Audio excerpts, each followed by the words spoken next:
In any entertainment medium that gains popularity, there are products that aim at the lowest common denominator.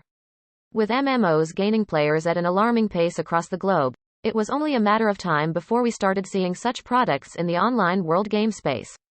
It's fascinating to think how the DCEU could have turned out if Zack Snyder had opted to make a direct Man of Steel sequel instead of moving straight on to Batman v Superman: Dawn of Justice. The same month the 2013 blockbuster was released, David S. Goyer was tasked to write a second installment, before it was revealed shortly afterwards to be the crossover fans had been wanting to see for years instead. Henry Cavill could have really done with another solo outing to put his own stamp on the character once the origin story was out of the way, after he swiftly found himself shunted to the sidelines of the mythology, and he still hasn't made it back to the forefront.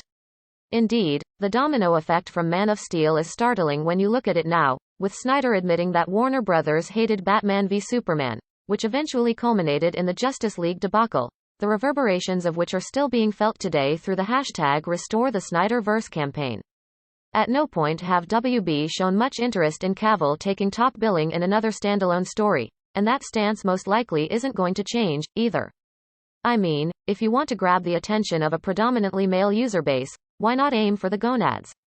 And while we in the States are likely more prudish than our European counterparts, I think we can all agree that it's hard to take any game that's either overtly sexualized or hyper-violent to the cartoon extremes at all seriously.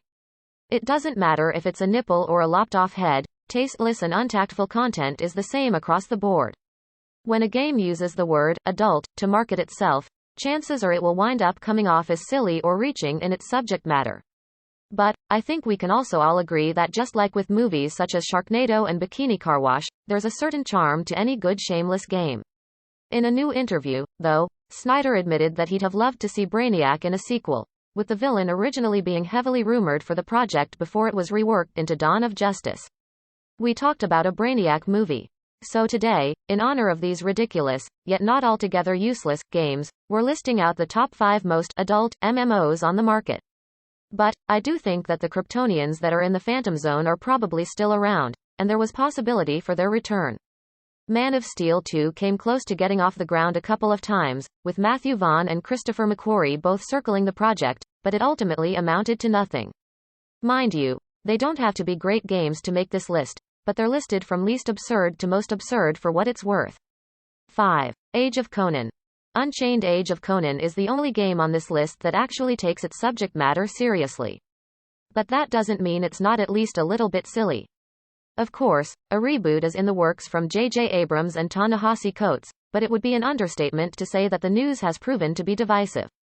The realistic graphic styling mean the game's starting to look aged, and that means the nudity and physics are even more ludicrous these days than they were when they launched. But still, you have to hand it to Funcom. At least both the sexuality and barbaric violence belong and feel at home in Howard's world. That's more than we can say for some of the other games on this list. 4. Vindictus. Vindictus is actually a really damned fun action MMO. It also has some of the best models, male and female, of any game.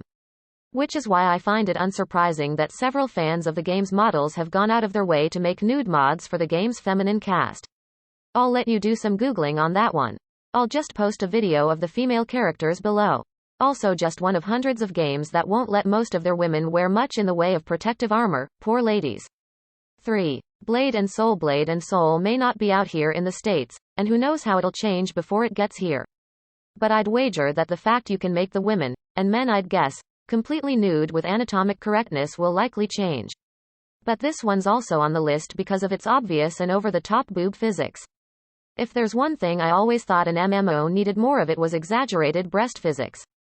Hell, were it not for Conan, I could have called this list the most hentai MMOs on the market. In any case, I still think Blade and Soul looks fun. But come on, if you're going to go for jiggle effects, it can be done better. 2. Terra Rising. Terra's child like Ellen race has been censored for Western release, because though there's nothing to suggest the little pixies are in fact children, the upskirt shots are little too close for comfort of most people over here.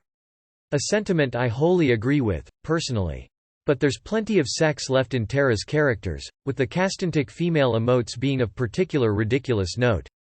See below. Still, thank God the furry potpourri are there to balance things out. Kidding. 1. Scarlet Blade. Good ol' Scarlet Blade. I may not like the ads for this game, or the game itself, but at least they're not trying to skirt around their target audience. When you see SB, you know it's all about the hentai and bouncing breasts. Say whatever you will about the game, but of all the above titles, it's the most blatant and unashamed when it comes to the premise and subject matter. So for that, Scarlet Blade, we salute you.